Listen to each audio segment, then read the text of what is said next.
السلام عليكم ورحمة الله وبركاته حبايبي، معاكم ميس سماح من قناة ABC Go. وزي ما وعدتكم في لايف جديد مع تكملة البريزنت بيرفكت، وإن شاء الله تكون سهلة وبسيطة زي الفيديو اللي فات. طيب تعالوا نبدأ النهاردة باستخدامنا ل كي ووردز من الكلمات الدالة بتاعت زمن المضارع التام وهي since. اوكي، طيب تعالوا الأول نفهم since بمعنى ايه. since بمعنى منذ. طيب ودي ليها شروط، ايه شروطها؟ اول حاجه ان since بتيجي مع فتره زمنيه مجمعه، يبقى تاتي اوكي مع فتره زمنيه مجمعه. يعني ايه مجمعه؟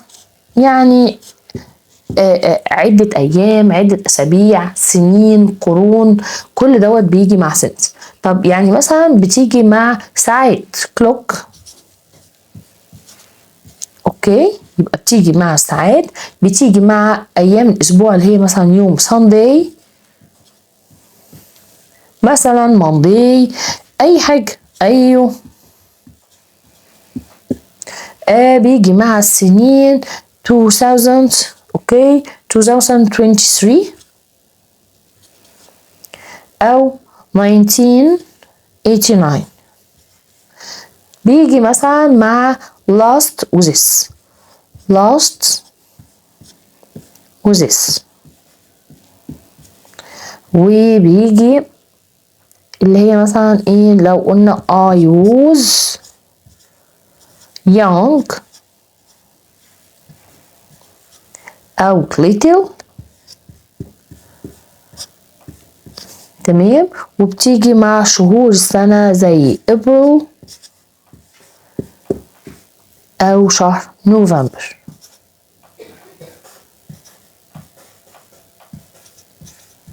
اوكي، يبقى هي بتيجي كده since مع الحاجات دي كلها، يبقى دول كلهم مدة مجمعة. طب تعالوا نشوف هنا جملة ازاي انا بستخدمها مع since. الجملة بتقول ايه؟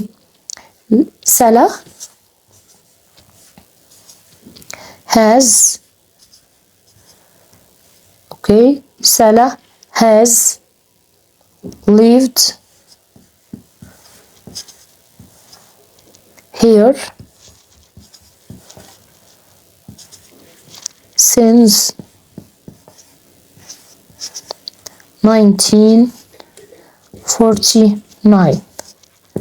يعني سلا كانت عايشة هنا منذ السنة ايه؟ سنة 1994. طب تعالوا نشوف كمان جملة انا هستخدمها ازاي. لو قلنا مثلا they have played since 2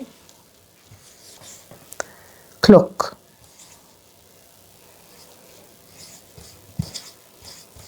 طيب هو كان بيلعب منذ ساعتين. ساعتين هنا مدة ايه؟ مجمعة، وعندي 1994 مدة مجمعة. طيب تعالوا نشوف برضو نأكد على since باستخدام جمل تانية. معانا بتقول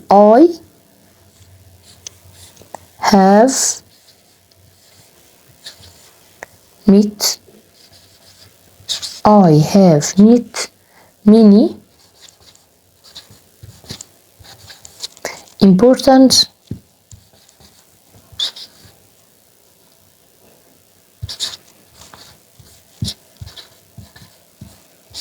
okay people. طيب since I started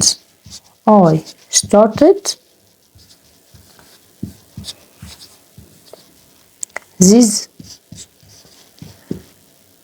job، معلش this مش حلوة، this job.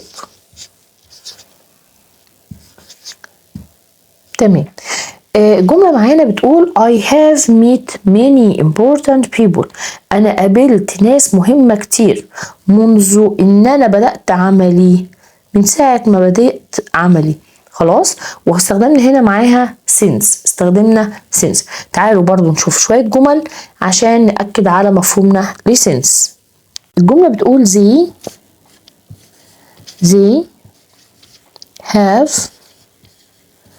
تمام، noun each other since childhood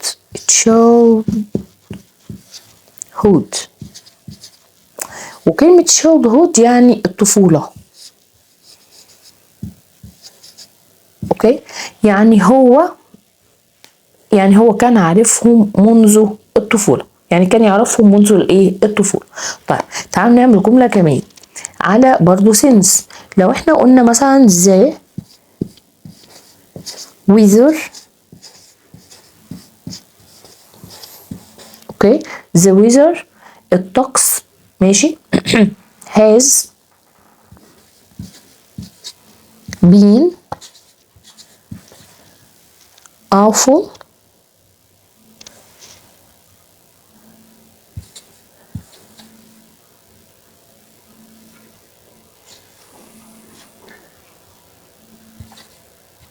okay since September.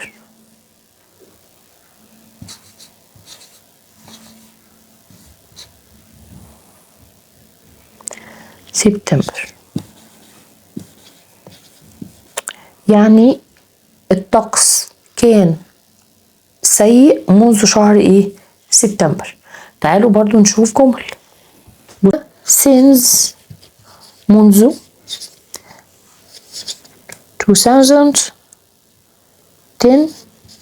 2010 no one lived here. منذ 2010 ولا حد كان عايش هنا. اوكي، تعالوا برضو نشوف جملة كمان. بيقولك she has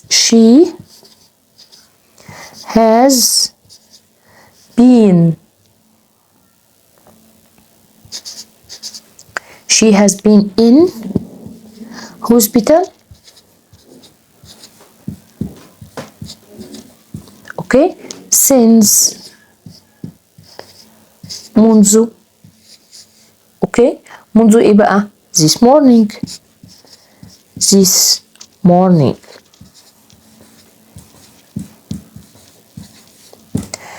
she has been، اتفقنا ادي have او has وادي التصريف الثالث، يبقى she has been in hospital. اوكي، هي موجودة في المستشفى منذ الصباح، يبقى since this morning منذ الصباح، ودي فترة برضو مجمعة. تعالوا برضو نشوف كده جملة تاني على since. الجملة بتقول dad اوكي has worked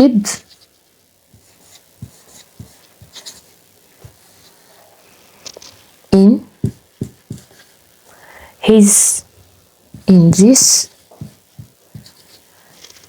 school. اوكي، فهنختار بقى كلمة مين؟ since منذ، since more than 20 years.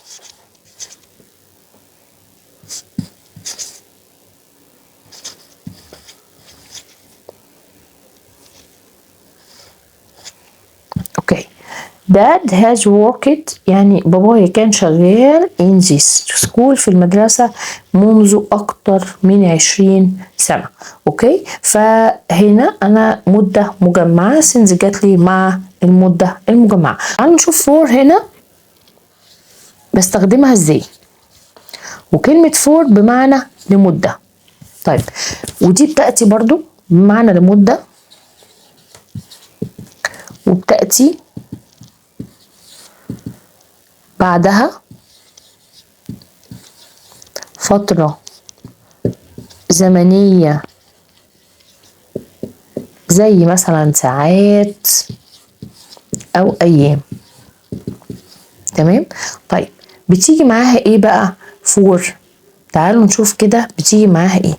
بتيجي معاها زي سينز كده، مثلا هنقول بيجي معاها 3 أو 2 days أو مثلا 5 months 5 months. اوكي. أو 10 years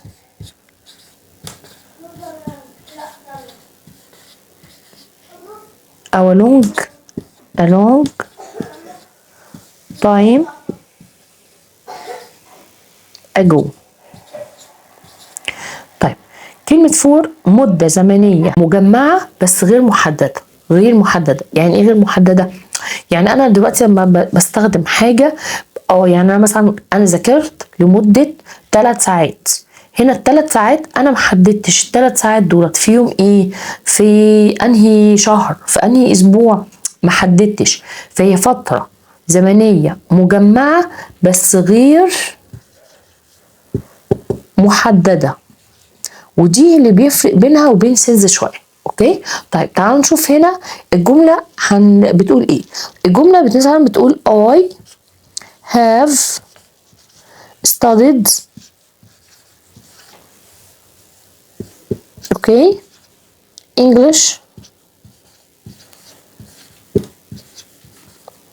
for 5 years. معناها ايه بقى؟ معناها ان انا ذاكرت الانجليش لمدة 5 سنين. طيب هنا في فترة زمنية ادي 5 ماشي، دي فترة زمنية مجمعة بس غير محدد.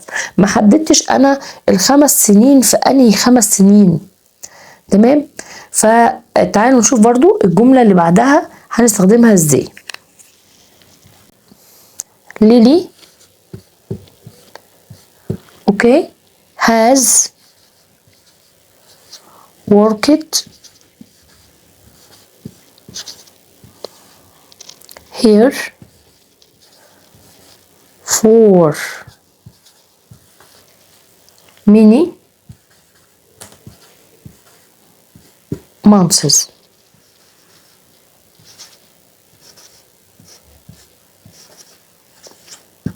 يعني ليلي has worked، ليلي كانت شغالة here اوكي لمدة many months، لمدة ايه، شهور كثيرة. تمام. تعالوا برضو نشوف الجملة. ايمي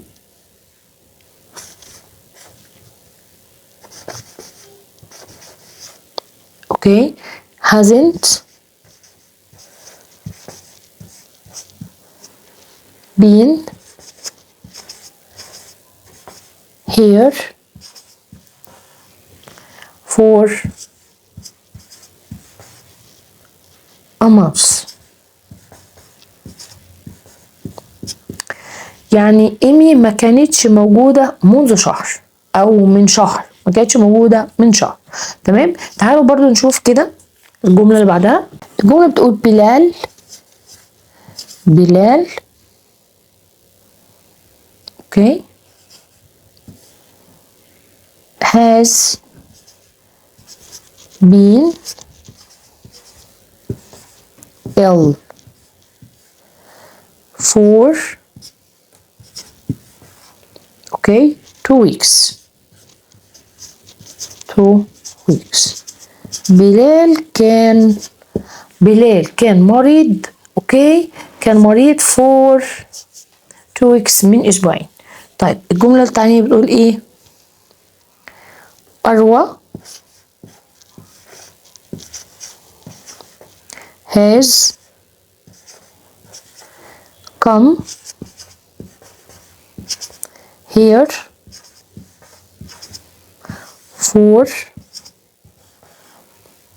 for ايه بقى؟ these ايه 3 weeks for 3 weeks.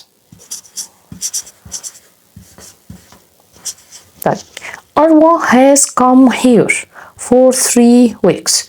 أروى وصلت من ايه؟ اكتر من ايه؟ من 3 اسابيع. تمام. تعالوا نشوف الخطوة اللي بعد.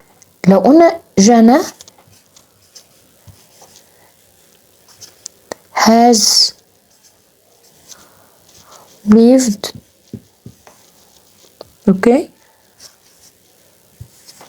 in London for 5 years. جنى عايشت في لندن من 5 سنوات. طبعا انا قلت ان هي عايشه في لندن من 5 سنوات، انا هنا ما حددتش برضو من سنه كام لسنه كام، ما فيش اي هنا حاجه تدل ان هي عايشه في لندن بقالها 5 سنين. فتره زمنيه، انهي فتره زمنيه مش موجوده. تعالوا نشوف كده جمله كده بتقول ايه. rewrite يعني اعد كتابه الجمله. الجمله بتقول I begin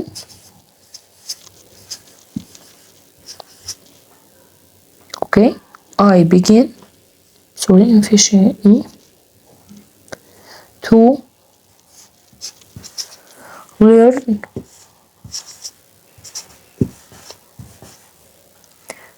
to learn French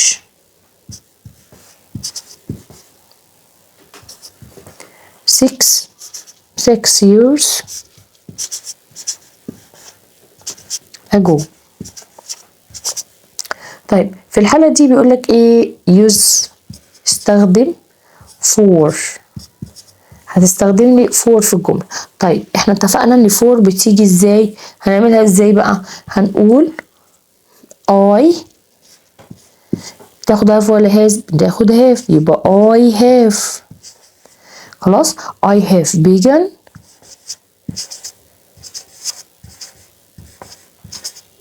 خلاص to London to learn French to learn French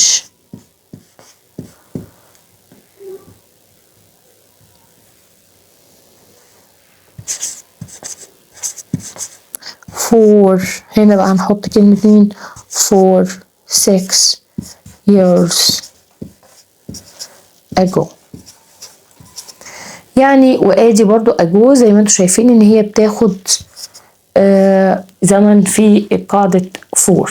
تعالوا برضو نشوف جملة تانية بنفس الطريقة دي. الجملة بتقول he works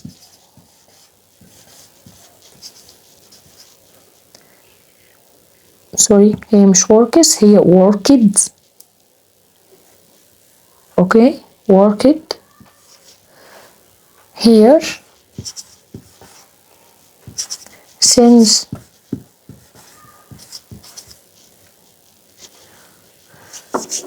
2018. يعني الجملة بتقول هو كان شغال هنا منذ 2018. قال لك use استخدم for. استخدم ايه؟ for. طيب هنستخدم for ازاي؟ اول حاجة لما يبقى فيه since، دي اول حاجة هنشيلها. الجملة دي بتقول ايه؟ he worked here since 2018. واستخدم for. هو كان شغال منذ 2018. قال لي استخدم for. طب في حالة استخدام الفور بعمل حاجتين. اول حاجة لو لقيت الجملة عندي فيها since هشيلها. لو لقيت الجملة فيها since هنشيلها، دي نمبر 1. طيب نمبر 2 هنعمل ايه؟ السنة اللي قدامنا فور ما ينفعش تكون موجودة مع فترة ايه فيها سنين، لا هشيلها واحط فترة من عندي. طب هنشوف ازاي الجملة هتتعمل. بصوا هننزل زي ما هي هتنزل، وهنزل كلمة worked. اتفقنا كده، انا كده ما غيرتش اي حاجه. يبقى he worked here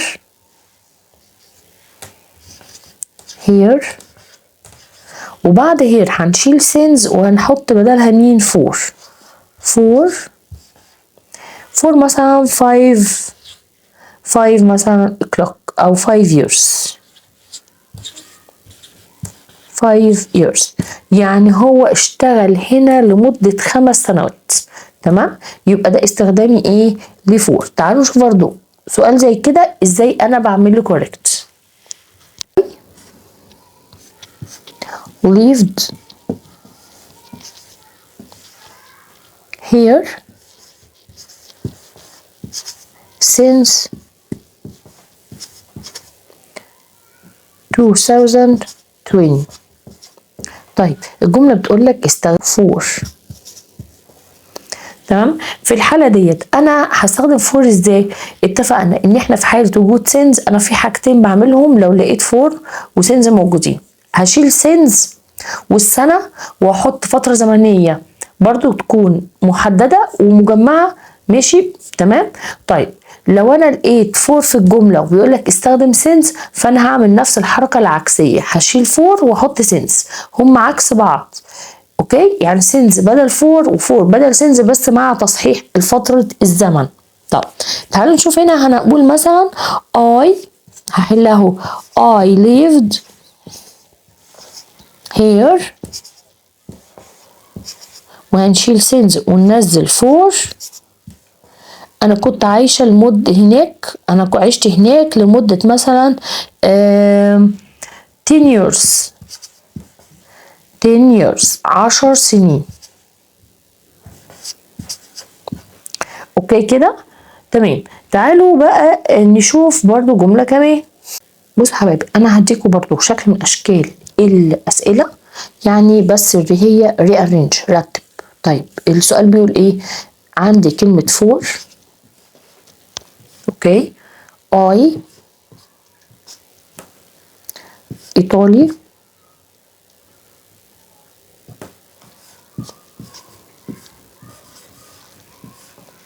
اوكي lived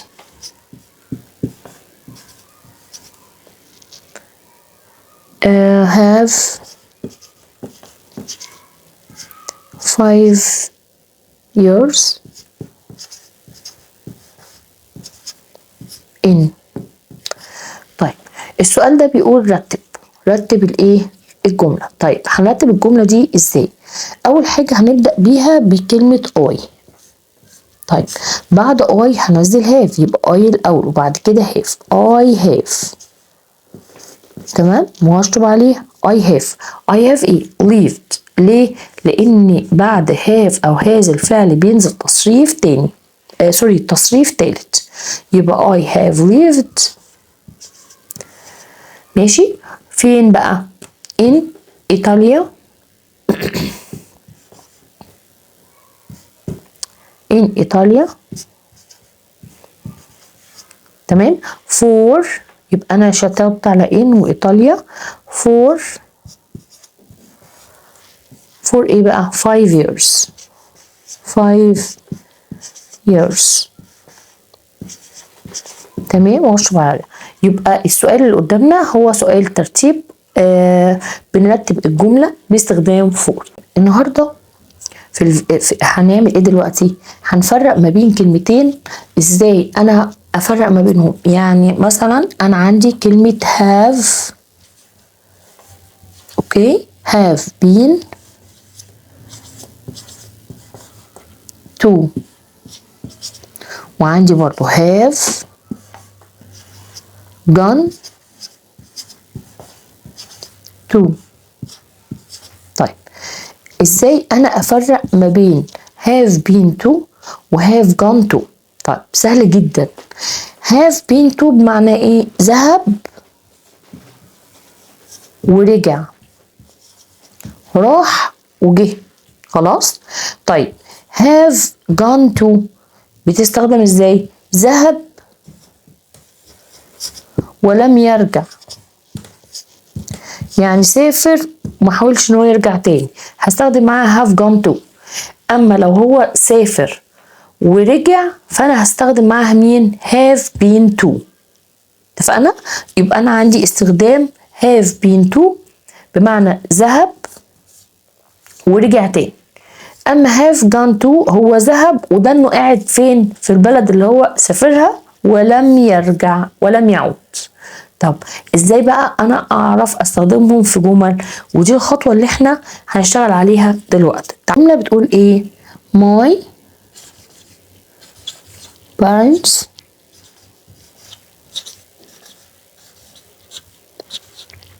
are on holiday. يعني والدي كانوا في رحلة، تمام، كانوا في اجازة holiday. تمام، ايه اللي حصل بقى؟ they have. تمام، هنا بقى يا ترى بعد have هحط been to ولا gone to؟ طبعا have نقط to ايطاليا.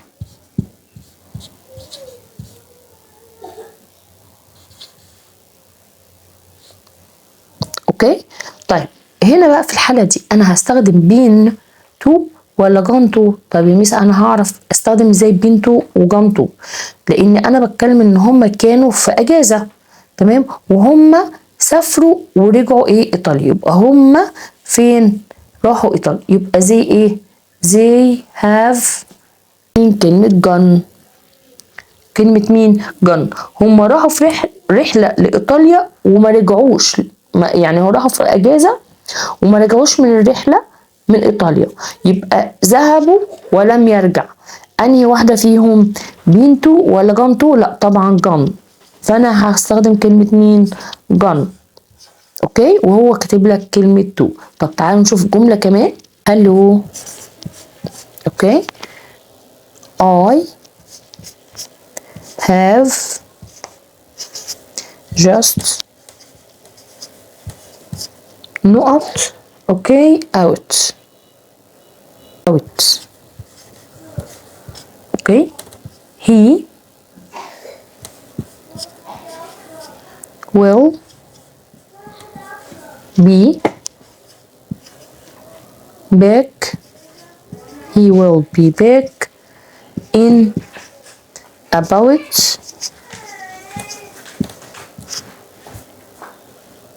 an hour.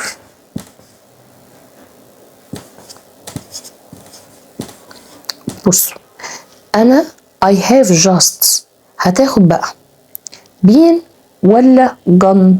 طيب نقط he هو سوف be back يرجع in about an hour بعد ساعة. طيب هنا في الحالة دي ان هو راح وما رجعش، تمام، هو راح هنا ايه وما رجعش. he will be back in about an hour يعني ممكن يرجع بعد ساعات. يبقى انا في الحالة دي هستخدم مين؟ هستخدم gone.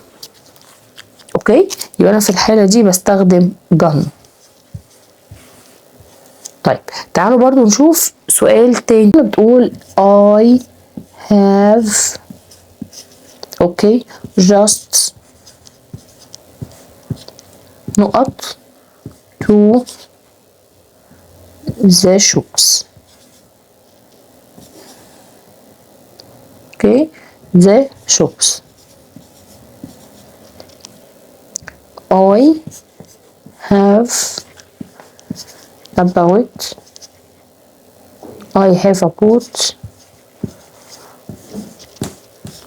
lots of things. طيب I have just أنا لسه حالا نقط للمحلات I have bought lots of things عشان أشتري منها شوية شوية حاجات. طب في الحالة دي هو أنا رحت ورجعت ولا رحت ومش هرجع؟ لا طبعا أنا لسه حالا كنت في المحل واشتريت منه شوية حاجات، ماشي. يبقى معنى كده إن أنا هستخدم معاها مين؟ بين، لأن أنا رحت ورجعت خلاص، تمام. فانا في الحاله دي بستخدم معاها بين. يبقى انا هقول اهو I have just been to يعني انا لسه حالا رحت ورجعت to the shop. اوكي، للمحلات. I have bought lots of things. واشتريت حاجات كتيرة. اوكي، طيب تعالوا نشوف الجملة اللي بعدها بتقول ايه. بتقول ان ليلى، اوكي، ليلى has just نقط to work. she isn't